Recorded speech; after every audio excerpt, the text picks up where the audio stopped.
Welcome back to The Explainer. Today, we're doing something a little bit different. We're going to completely dismantle the stereotypes surrounding mental health. We aren't just going to sit here and look at clinical definitions. We are going to explore what mental illness viscerally feels like on the inside. We want to understand the exact real-world mechanisms of these daily battles so we can finally replace judgment with genuine understanding. Okay, let's dive into this. I want you to think about a time you felt just completely exhausted, absolutely terrified, or deeply, deeply unmotivated. Got it? Okay, now imagine being physically unable to turn those feelings off. That is what we're talking about today. Mental illness is an exhausting physical and chemical hijacking of your nervous system. It's not a choice, and it's certainly not just something in your head. When your brain chemistry misfires, it fundamentally alters how you process reality, safety, and even joy. You're literally fighting a war against your own biology. So, to make sense of this massive spectrum, we've broken our journey today down into 4 distinct chapters. First, when the alarm won't stop. Second, the chemistry of emptiness.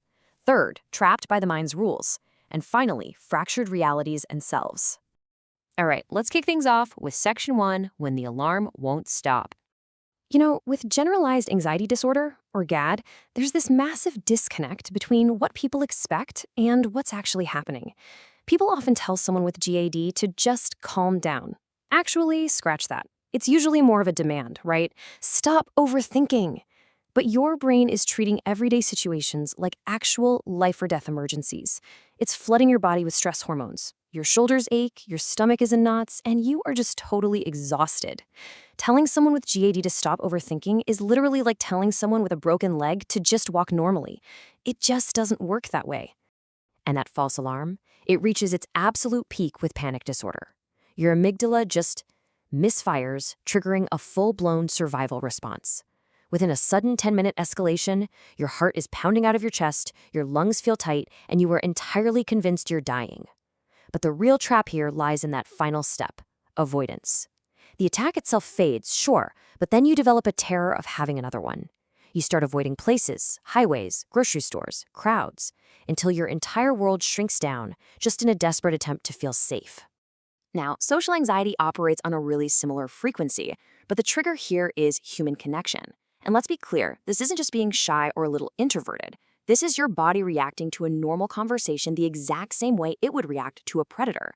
You step into a room and it feels like stepping onto a stage where you are guaranteed to fail.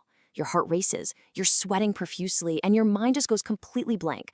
And the worst part? Afterward, your brain relentlessly replays tiny perceived mistakes into absolute disasters. Which brings us to PTSD. In this case, the alarm system was tripped by a real, terrifying event, but then it basically permanently broke. With PTSD, flashbacks are not normal memories where you just, picture the past. They are vivid, intense, physical re-experiences. A random sound or a sudden smell transports you back instantly. And for those agonizing minutes, your pounding heart and quickening breath genuinely believe you were in danger all over again. Moving right along, let's look at Section 2. The chemistry of emptiness. Depression is honestly so misunderstood. Sadness has a reason. It has a story or a cause. Depression, on the other hand, is this heavy, constant numbness. It's a physical inability for your brain to generate the actual chemicals that make caring possible. Food tastes like nothing. Getting out of bed feels like climbing Mount Everest. The disorder whispers so quietly and so persistently that eventually you forget what feeling alive even used to be like. So the crucial point is that conditions like ADHD are fundamentally chemical, not moral failings. The myth we always hear is, oh, you're just lazy and can't focus. But the reality? The prefrontal cortex is struggling with regulation because of a dopamine deficit. You can actually hyper-focus on things that interest you for hours, but because your brain doesn't produce enough dopamine to make follow-through feel rewarding, boring tasks feel physically painful to start. Willpower alone simply cannot bridge that gap between intention and action. And this brilliantly illustrates the exhausting chaos of bipolar disorder. Your brain chemistry swings between extremes, totally without asking permission. For weeks, you might experience this superhuman buzzing mania. You're sleeping 2 hours a night, talking a mile a minute, feeling brilliantly invincible. But then the crash hits. All that energy completely drains away, dropping you into months of heavy, depressive lows. It's wild, because you literally never know which version of yourself is going to show up tomorrow. All right, let's shift gears to Section 3, Trapped by the Mind's Rules. To really grasp OCD, we have to look at its two core mechanisms. First, obsessions. These are unwanted, horrifying thoughts or images that violently invade your mind, like this sudden terrifying conviction that your house is going to burn down. Then you have compulsions. These are the desperate, repetitive rituals you perform to make those awful thoughts stop, like checking the stove a dozen times before you can leave. Now, what's really interesting about this slide is how sharply society's casual jokes contrast with the clinical reality. People joke all the time, right? Oh, I'm so OCD about keeping my desk neat. But real OCD is absolute torture.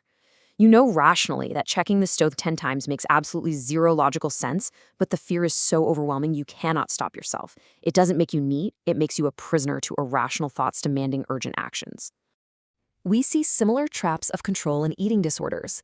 Take the cycle of bulimia, for example. Secretive binging, followed by purging or excessive exercise, then overwhelming shame, and finally a false promise of relief. It's so important to understand that conditions like bulimia and anorexia aren't actually about food or vanity, not all. They are a mental trap of perfectionism. Your brain convinces you that controlling your food is the one single thing you can manage when the rest of the world feels way too big and chaotic. Let's move to and see how this builds into Section 4, Fractured Realities and Selves. Let's talk about borderline personality disorder, or BPD. This condition essentially puts the brain in a constant emotional emergency mode.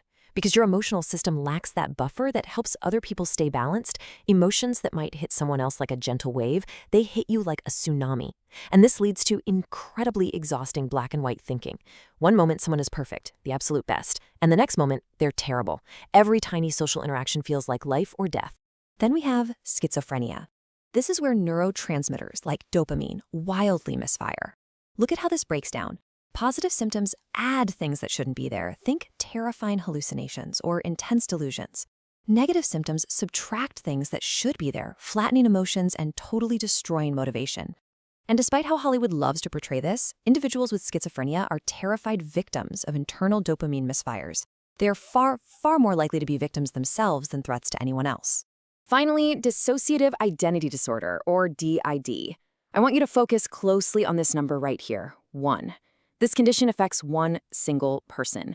The media absolutely loves to portray this as some supernatural, multiple personality thriller, but the reality is just a tragic survival mechanism.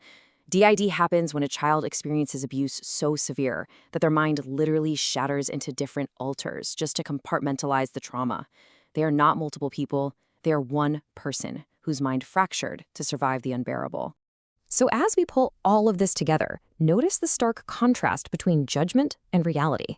The external world often judges mental illness as a choice, a personality quirk, or even a moral flaw. But the internal reality? It's a visceral, exhausting, daily battle against your own biology and chemistry. From dopamine deficits to misfiring amygdalas, these individuals are fighting immense physical struggles just to navigate daily life. Which leaves us with this final thought. What if we replaced our judgment of the outside with profound empathy for the inside? Now that you know the mechanical, chemical, and physical realities of these battles, how will that change the way you see the people around you? Keep learning, keep questioning, and I'll see you in the next explainer.